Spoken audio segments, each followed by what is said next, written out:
এক ছোট্ট গ্রামে ছিল এক রহস্যময় খামার। সেখানে রাতের আধারে মাঝে মাঝেই ঝলমলে আলো দেখা যেত। গ্রামের মানুষ বলে ওখানে আছে এক জাদুকরি গাজর, লাল গাজর, যেটা খেলে যে কোনো পশু মানুষের মতো কথা বলতে পারে, এমনকি বুদ্ধিও বেড়ে যায়।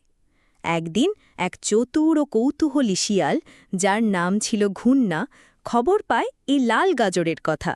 সে ভাবে যদি গাজরটা খেতে পারে তবে সে মানুষের মতো কথা বলে সবাইকে ধোঁকা দিতে পারবে আর সহজেই খাওয়ার বন্দোবস্ত করে নিতে পারবে।